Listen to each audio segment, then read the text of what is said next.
Good morning.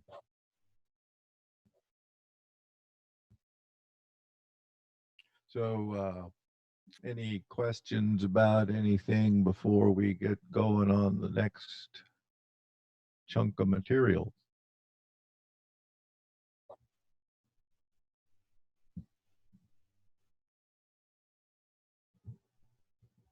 No questions?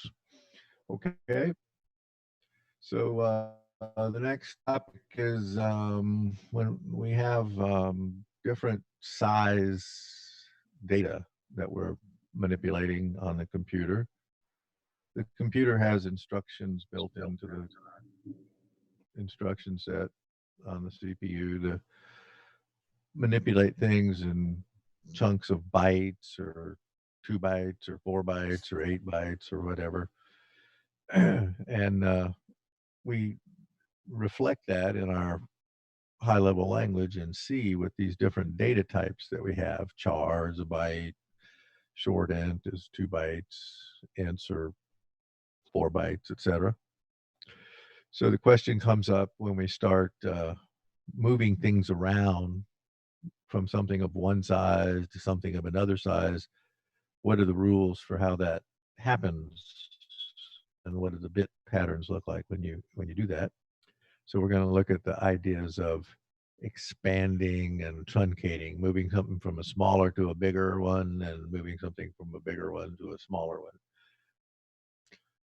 So if we're dealing with numeric quantities that are two's complement values, things that can be positive and negative encodings, then if I moved something, say that was a short int, was 2 bytes big, and I put it in an int, which would be 4 bytes big, the original width plus some other extension size, how does that work? Well, consider that if W was a positive number and you drop this down in here, then what you'd want for the appropriate encoding for the same number would be to have all zeros in these high order bits. However, if this was a negative number and there was a 1 sitting in the high position of the smaller entity and you drop it down here, to get the same value encoded as a negative number, you'd have to put 1s in all of those positions there. So this leads to the concept that we call sign propagation. When I have a 2's complement encoding and I move from a smaller to a larger, like a short to an int or an int to a long, the high order bit in the short encoding comes down and gets propagated across. If it was a 0, then you'd end up with zeros all the way on the left. If it was a 1, you'd end up with 1s all along the left. So I have a little sample program for you here to show this.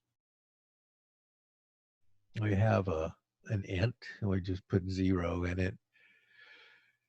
And we have a short, which is a 2-byte entity, and I'm putting the hex digits 8765. So each of these hex digits is 4 bits. So this is our 16 bits going into that short. And now I'm going to print out the integer and I'm going to print out the short just to see what they look like. And I'm going to print them in both hex and in decimal, right?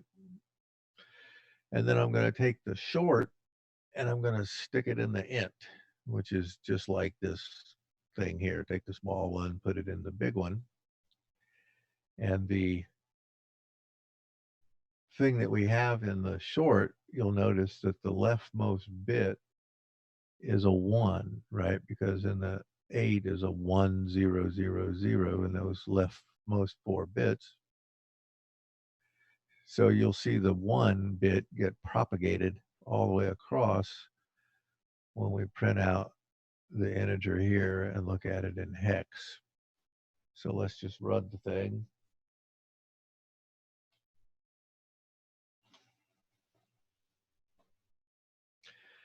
And so you see we print the integer, it's zeros, that's the decimal and the hex.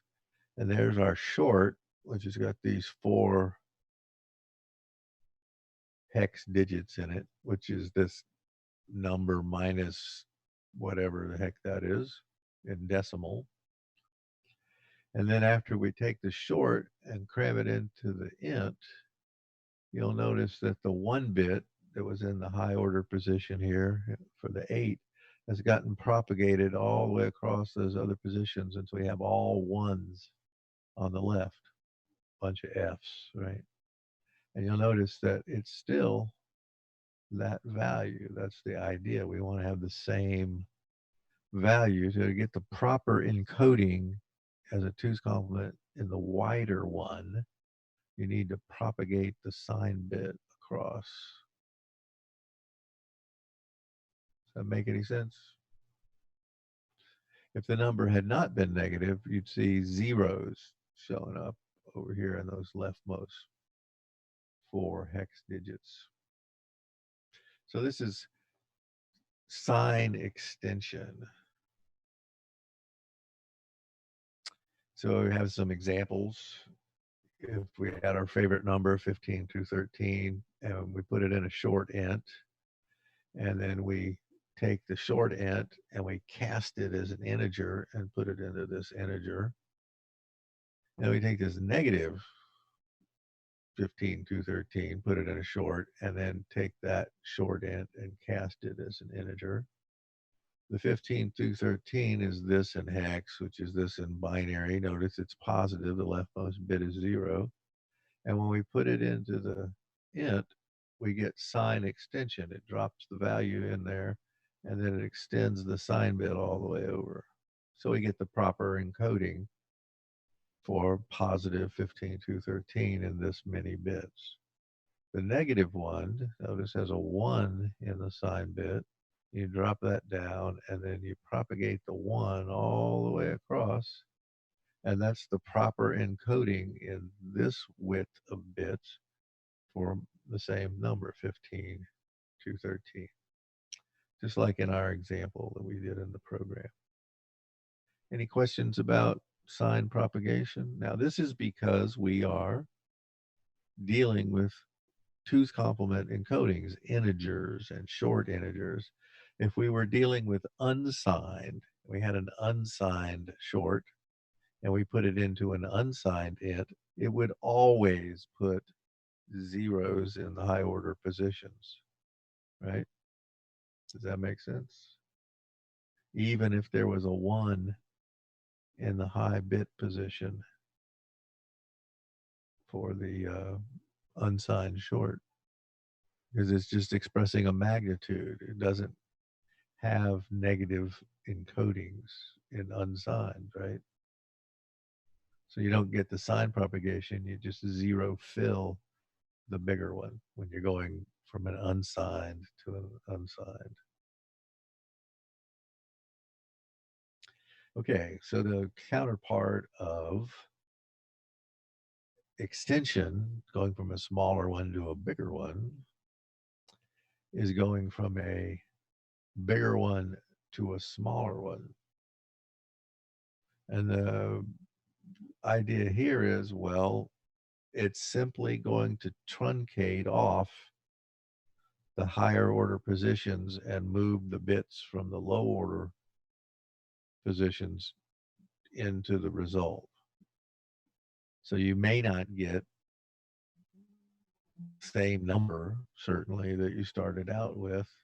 So I have another example for you here, if I can bring it up.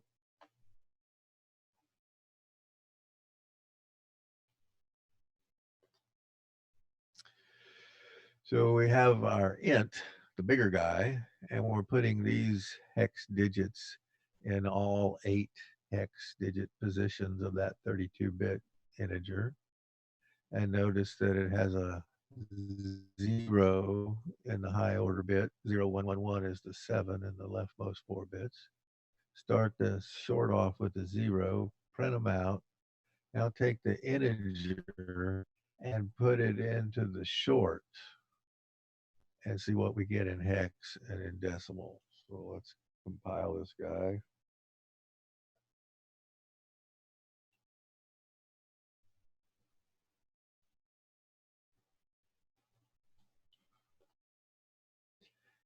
And now we'll run it.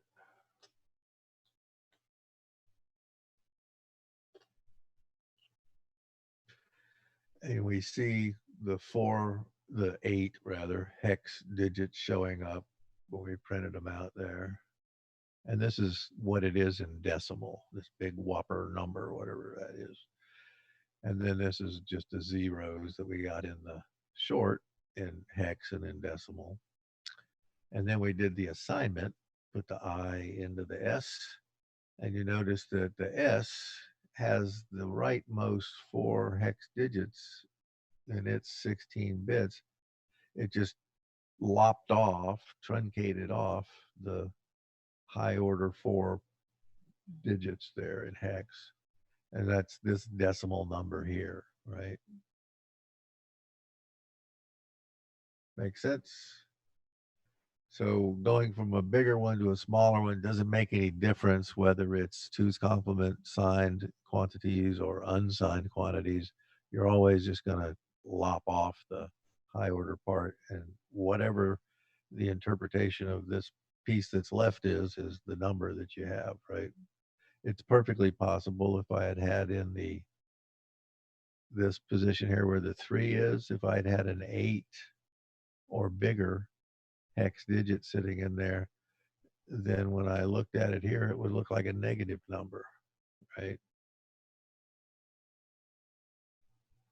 Questions?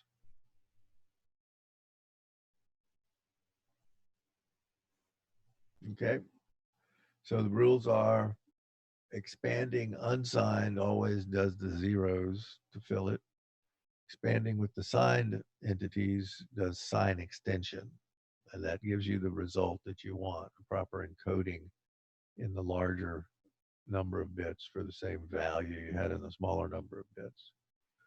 Truncating, going unsigned to unsigned short, or even int to short int, you're always just going to truncate the top bits. For small numbers, you get the right thing. If you had all zeros in those high positions anyway, you'd still have the same value. But like we've seen in the previous program, if the number's bigger than would fit in the small thing, you're getting a different number. Does that make sense?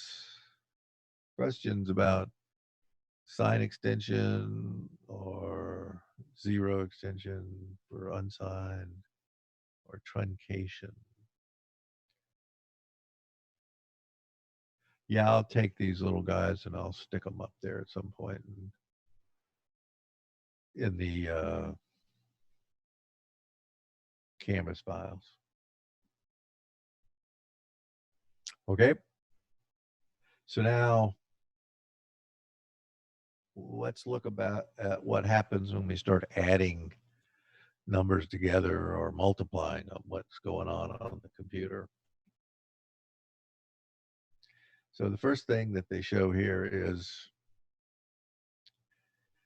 that if you take something that's a positive number, right, and you want to get the equivalent negative number in 2's complement encoding, you could flip all the bits and add 1 to it, and that would give you, notice the dash meaning numeric negative, not the tilde meaning bit level inversion of the bits, the complement, right? So that's the other way I gave you of thinking about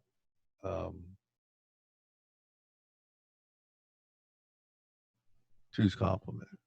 So the question is, so is anything not specifically negative unsigned? No. That's small. Two's complement is an encoding scheme to represent both positive and negative quantities, right? Half of them represent positive values, half of them represent negative values, right? So those are our signed. The sign can be plus or it can be minus, but it's signed. It has a sign associated with it. Unsigned is just a magnitude. All of the bits are used simply to encode a magnitude from 0 up to however many bits we have wide. They don't have encodings for negative numbers, right? But it's incorrect to say if something is not negative that it's unsigned, because I have all sorts of signed two's complement things that are positive, right? So you have to watch your words here, right? Two's complement is an encoding scheme to represent positive and negative numbers in a given number of bit positions. Unsigned is a way of simply representing positive magnitude numbers in a given number of bit positions. So this way I gave you of thinking about how to create the corresponding negative number in two's complement for a positive two's complement number, flip all the bits and add 1. That's why it's called two's complement, by the way. If you didn't do the add the 1 and you just flipped all the bits, that's called one's complement. So the other observation that they have here is if I start out with a number X and I flip all the bits and then I add it back to what I had originally, I'm always going to get all 1 bits. And all 1 bits in two's complement, of course, is the representation for -1. So if I start out with any old bit pattern and I flipped all the bits and then I added it back, well, everywhere I flipped the bit that turned it into a 0, I had a 1 to start with, so I'm going to end up with a 1. Everywhere I had a 0 to start with, I flipped it to a 1, so when I add it, I'm going to get a 1. So I'm going to end up with 1 in every position when I add the original X to its complement, and I get all 1s. So this is always -1. Flip all the bits and add it back to itself is -1. So here's our favorite number again. If X has that value, it's that in hex. It's this in binary. Notice there's a 0 in the leftmost position. It's a positive number. If I flipped all the bits in X, I get that binary pattern. But that's not 15 to 13. It's 15 to 14, right? And if I add the 1, put that 1 in the right here, then I get the encoding for 15 to 13 as a negative. Does that make sense? So taking something that's a positive encoding in two's complement, the corresponding negative number, flip all the bits and add 1, and you get the proper encoding for its negative counterpart. Some interesting numbers. 0 is always zeros, right? Complement of 0 is -1 because you're changing all the zeros to 1. Well, that's the encoding for -1. Complement of 0, if I added 1 back to it, I take all these 1s and add a 1. Well, 1 plus 1 is 0, carry the 1. 1 plus 1 is 0, carry the 1, etc. All the way out, I'm just going to get zeros, and the last carry the 1 is going to fall off in the bit bucket as an overflow, right? So I'm going to end up with all zeros if I take 0, flip all the bits, and add 1 to it, which is good because that means what? I have the same encoding. I only have 1 encoding for 0. I don't have a positive 0 and a negative 0. One of the flaws of one's complement encodings is you have a negative 0 and a positive 0. In sign magnitude representations of positive and negative numbers, you would have a positive 0 and a negative 0.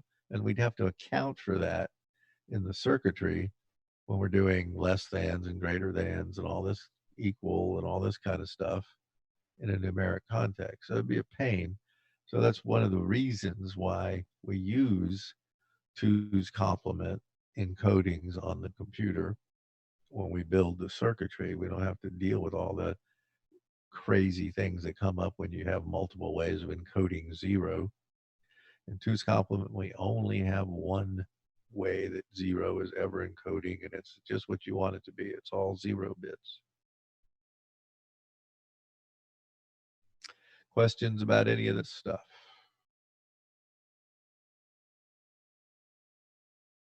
So if we add things together, if we just consider for right now unsigned values, things that, just represent magnitudes, which means I could use all these bits here. I could have a 1 here. It wouldn't mean negative. It just means some big number, right? It's an unsigned quantity. If you add two arbitrary W bit wide numbers together to truly represent the result in all cases, you would need one more bit than you started out with if, for example, you had a carry out of this last position here. You add up all this stuff and it carried out of the last position. You'd need this many bits to represent the true result of doing that addition. Well, the word size on the computer is the fixed word size. It's not going to keep growing somehow magically every time we add things together and giving us one more bit position to hold things in. Which leads to the idea that, well, when you do arithmetic on the computer, it really doesn't behave like the numbers in your math book behave, right?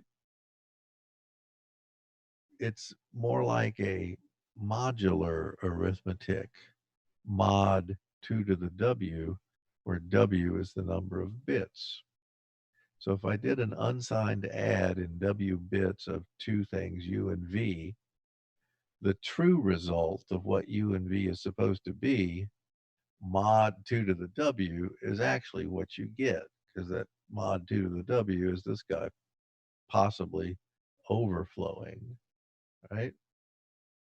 So unsigned add in W bits of two things is U plus V. You get the right result if U plus V is less than 2 to the W, where you have W bits wide in your things you started with.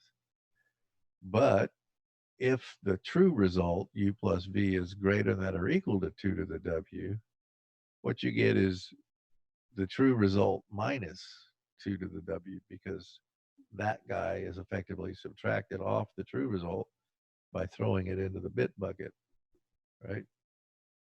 So unsigned addition behaves like addition mod 2 to the W.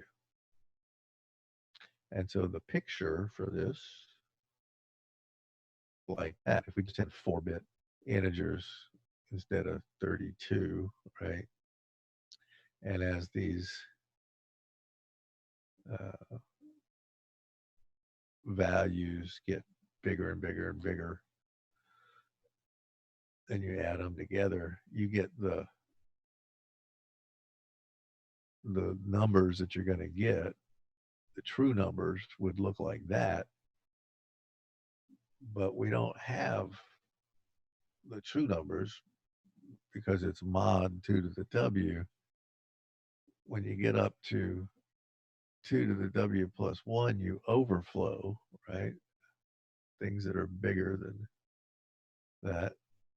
And it comes back into this range of actually 2 to the 0, 0 to the 0 to 2 to the W minus 1 are the only range of things you can actually implement, and everything from 2 to the W on up, which is values you could legitimately produce. If you started out with all ones and all ones, you'd end up with that as the value, right? But that's the true result. So the true results up here above this range are overflow, and they're getting mapped back down into here by subtracting 2 to the W from them. So that's the picture that you end up with. You get the right result out here are where you're getting the overflows, right?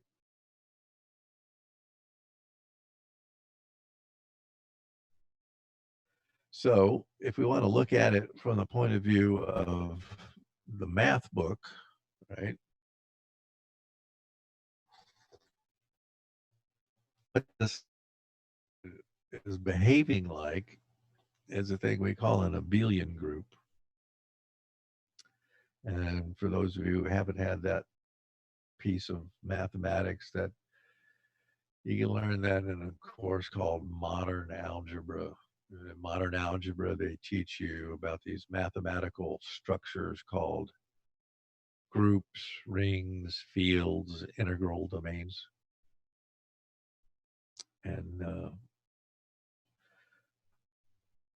this thing is behaving like a type of group called an abelian group. The abelian means that it is commutative. But to be a group means I have a set and I have an operation that's defined on pluck two things out of the set and apply this operation. And the operation is closed under that operation, meaning I always get something back that's in the set. I don't take two things out of the set, apply the operation, and get something that doesn't live in the set. Well, you can see that our modular arithmetic, that's what we're getting on the computer when we add two things, is closed, right? I take two things out of the range that I can represent in that many bits and I do the addition. I get something back that's in that range. It isn't the true thing necessarily, but I get something back that was in the original set. So it's closed under addition. It's a commutative because it doesn't matter whether I add U to V or V to U, get the same thing. That makes it an abelian group. It is to be a group, it has to be closed, has to be associative, right? I mean, I do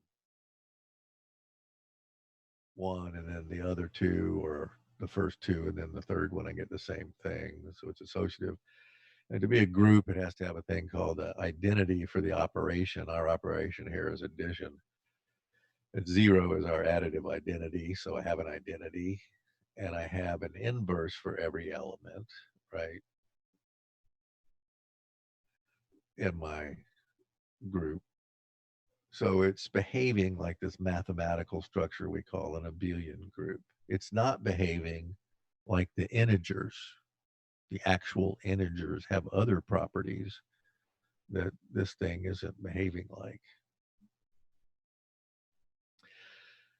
So if we look now at signed addition, not unsigned addition, how does it behave on the computer? Well, we're still going to have the situation where to truly represent the true result of doing addition on two W bit wide entities, I would need W plus 1 bits to represent the true result. Only now, since I'm representing both positive and negative entities here with the two's complement representations, I'm going to get two flavors of overflow. I'm going to get overflow in the positive direction, and I'm going to get overflow in the negative direction as well. You can call that underflow if you want, or negative overflow, whichever one you want to call it. So the two's complement add and the unsigned add have identical bit level behavior. Now that is a very deep statement you need to think about. The real reason we're using two's complement to represent these signed and unsigned values, integers in the computer, is we can build one piece of circuitry that takes two bit patterns, two words, right, and adds them together as if it was adding just pure magnitude form. And I can run my two's complement bit representations through that same piece of circuitry that thinks it's adding things that are just unsigned quantities, and I get the exact right result as a two's complement result. So the interpretation really of what the thing represents as unsigned or two's complement values is in your head. It's not in the circuitry on the computer, because it has to do the exact same thing to produce the right bit patterns coming out of that piece of circuitry. So that's what this is trying to tell you. Two's complement addition and unsigned addition have identical bit level behaviors. If I added the two things together, I get the exact same bit patterns here as the results. That's maybe a little hard to see, but play around with some small values and see if you can make sense of that statement. That is the real reason we're using two's complement to represent these things. So he's saying if you wanted to express that concept in C, you'd say take two integer values, cast them as unsigned, do the addition, now cast it back as an integer, and you get the same exact thing that you would get if you added them together as integers instead of adding them as unsigned and casting as an integer. Remember, the cast doesn't change the bit patterns whatsoever. So that's expressing this concept that the circuitry only has to do things one way. You just pump the numbers in. Now, when I do an unsigned addition on the computer and I create an overflow, there's a bit in a thing called a control register that has a bunch of bits in it that you can sense after you do an operation on the computer. And if what you just added together, interpreted as unsigned numbers, would have created a carry out, that overflow bit is flipped on. And in assembly language, we can go up and look at that bit and see if it's flipped on, the condition code, right? To know that we had overflow. Same thing happens if you interpret them as two's complement values, right? We have bits that we can look at to see whether positive or negative overflow happened. So anyway, you can't sense those bits in the control register from a high level language. You have to be down in assembly language. So to detect whether or not you had overflow in a high level language, you have to gin up a bunch of code that can detect it without sensing that bit that's already sitting there in the computer for you. Okay, so does this make sense to everybody? S and T are the same thing because of this statement here. The circuitry works one way, whether you're feeding unsigned things through it or two's complement, you're interpreting them as two's complement. The bit pattern that pops out the end is the same exact bit pattern.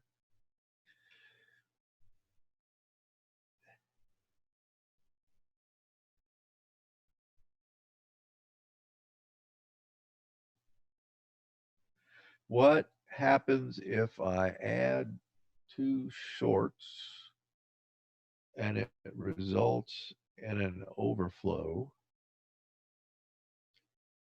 then immediately cast it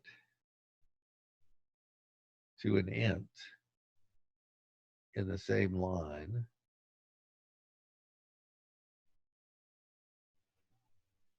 Would the overflow be carried into the int?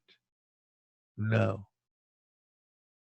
It's disappeared after you did the add, and you're left with your 16 bits. And now your 16 bits gets shoved into 32 bits with sign extension.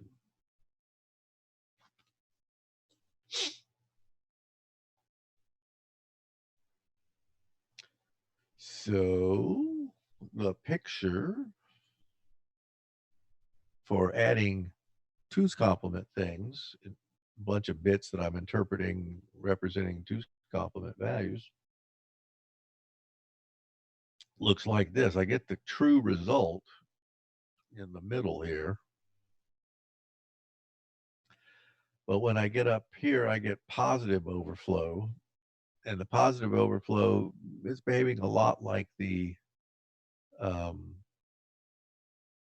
one I had with the unsigned things, only you'll notice it's slightly different because if I end up with a 1 in the high order position because of the overflow from the W minus 1 bits, thinking of them as the magnitude, then my result all of a sudden looks negative. So I added two positive numbers together and it came out looking like a negative number. That's how you could detect it in your high level language where you can't go in and look at that overflow bit and see if it's set in the condition code register. So I could add two things together that were, and if the two things I shoved in were positive and the result came out looking negative, I know I had overflow. Similarly, if I had two negative things that I added together and the result came out looking positive, I know I had the negative overflow. Is everybody buying that? So that's how you would try to detect whether your addition had caused overflow or not from a high level language where you don't have a way of ginning up an assembly language instruction that goes and tests that condition code bit for you like you could directly do in assembly language. Okay, so two's complement, you get positive overflows, you got negative overflows, and in the middle you get the right answers, right? So it's, similar to the treating them as unsigned, only now my interpretations are slightly different, but the interpretations are in my head, not in the circuitry of the computer. It's just adding two magnitudes together, right? How I interpret what they mean is a different story, right?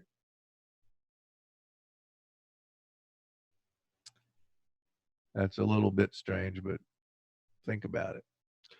Okay, so the picture for this has got my negative overflows and my positive overflows, and then my correct answers as these values get larger and larger. So if you're dealing with little 4-bit quantities to make the picture, readable, then I get a range from -8 to +7. I can represent in my 4-bit quantities.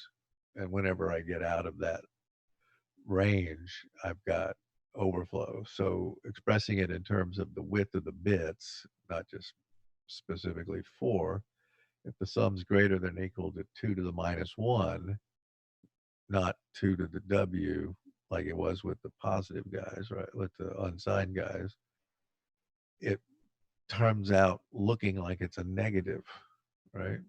If the sum is less than 2 to the W minus 1, the result comes out looking like a positive number, right? That's my overflow and underflow. So another way of looking at it is that the true sum would require W plus 1 bits again, right? And you're dropping off the most significant bit and treating the remaining bits as a two's complement integer. So you're getting these negative overflows and these positive overflows and these correct results in the middle there. So mathematically, to express it, two's complement addition of two W-bit wide quantities U and V, the correct result, U plus V plus 2 to the W, if the correct result is less than the T min. That's your negative overflow. So the correct result would be some big negative number but I've wrapped it around adding 2 to the W to it by having the negative overflow. The correct result is correct in my encoding if it lies between my T min and my T max that I can represent in W bits, right? And I get the positive overflow if the is taking the correct result and subtracting 2 to the W because it fell off in the bit bucket, right? So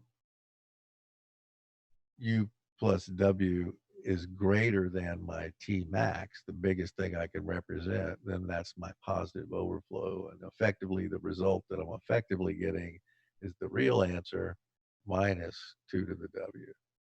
So that's this 2 to the W added for negative overflow, 2 to the W subtracted from the correct true answer for positive overflow. Does that make sense? Okay. So the addition in the twos complement stuff is once again a group, right? And it is a group that is isomorphic to that other group that we looked at representing the unsigns with the unsigned addition. So if that makes sense to you and you've had that math, great. If it doesn't, don't so much worry about it. So once again, the twos complement under addition is forming a group. It's closed, it's commutative, it's associative, has a additive identity, and every element has an inverse. Therefore, it's behaving once again like an abelian group. And this abelian group can be mapped onto that other abelian group that we had with a mapping function that is one to one and onto. Means it's isomorphic to the other group. That's what all that math means. Okay. Whoop, too far. So we can play around with some examples. Maybe that would be better for before we go further. So let's see if I can get my thing up here. We did our trunk example, right? And did we do the expansion example? I think we did, didn't we? So let me write this stuff here into another file that we can play with, changing it around. So I'll do Control X, Control W, which says take this buffer and write it into a file that I'm going to give you the name for. And we'll write it into something like masking.c file or something, right? So now we got that. Control X1 to get the one frame. Don't want to look at that compile results all day long. So let's go up here and play with this and do some things like the following. Well, I'll have an I1 and I'll have another integer called I2. And what I'm going to put in I2 is these hex digits,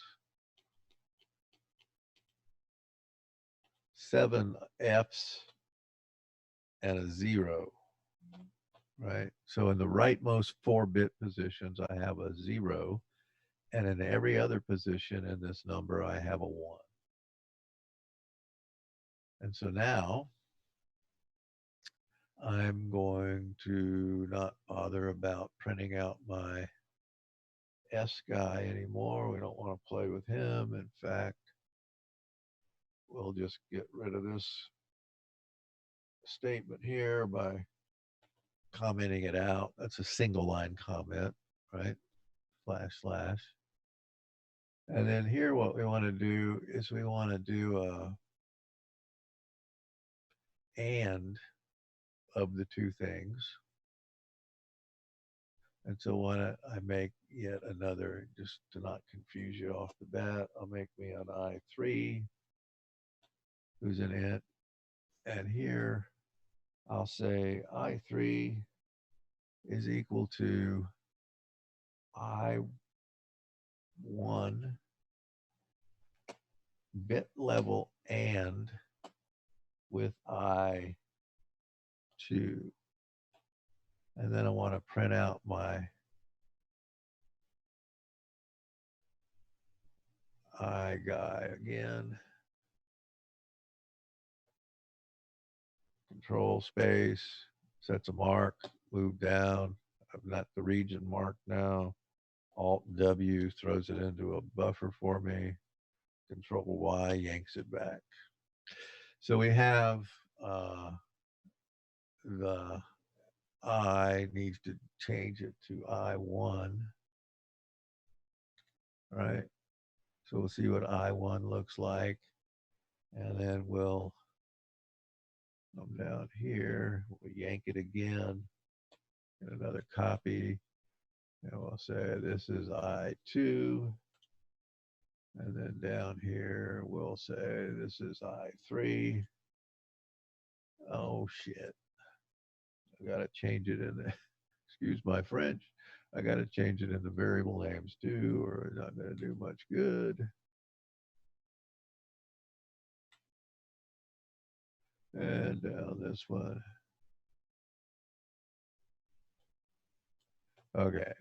So we're going to print out what we got in I1, print out what we got in I2. Then we're going to do this bit level and of these two guys together and print out what's in I3.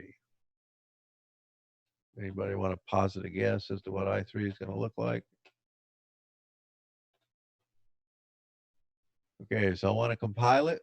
So I type Alt X and then I hit the up arrow because I've used the compile command before and he remembers everything you ever told him. You don't have to type it again. And so I hit compile, but now that was compiling that other file, so I have to change it. My command is GCC masking. I hit the MA and hit tab and it filled it in for me. Hit enter and it says, hey, dummy, you haven't saved this file. You changed it. Don't you want to save it? Oh, yeah, hit a Y. He saved it for me. Now he compiled it and said everything went great. So I want to execute it. So now I type Alt exclamation point to give a shell command. And he remembers every shell command I ever gave him in the editor. Hit an up arrow to get the last one back. And that's the A dot out, which is exactly the same thing I want to run because in the compile command, I didn't tell him a file to put it into, and he just keeps putting it in A dot out, whatever I compile. So we ran it. And so there's my original I, right? Up here, this hex digits I put into it. I blew it away, so let's run it again. So there's my hex digits, right? See them there. And then here's the what I'm going to call a mask. I put a bunch of 1 bits and then a 0, right? And when I bit level and that sucker, those two together, what's it going to do? It's going to let all the everything that's in these positions over here come through, and it's going to 0 out what was ever in the rightmost position. But what was in the rightmost position was already zeros, so I got the exact same thing back. Well, now let's play with this. Let's put an F, all ones, in that rightmost position and see what happens. Save it, compile it. I could actually use the recompile command because he's doing the same command over and over. And now run it. And now what happened? The F got stripped off. It got masked off. So we call this a mask, right? We're masking off the rightmost 4 bits by putting a hex 0 digit in there. We're letting everything to the left come through by putting all ones there and doing the bit level and. So you see how you can use bit level and to reach into this thing and mask off anything you want to not come through, right? This is germane to one of the homework problems that you're working. Similarly, if I put things in and I can use ORs to mask things into the result. So office hours are 2 to 3 today. Drop by, we'll talk about any of the material or learn some how to use the computers, shell commands, editing commands, whatever you want. Be around from 2 to 3 today, and we can look into some insights that maybe get you going in the right direction on some homework issues you may be having. So I will see you either at 2 or tomorrow at 11. Have a great day. Questions before we go about anything? So write you some little short programs and play around with this masking concept. Adios.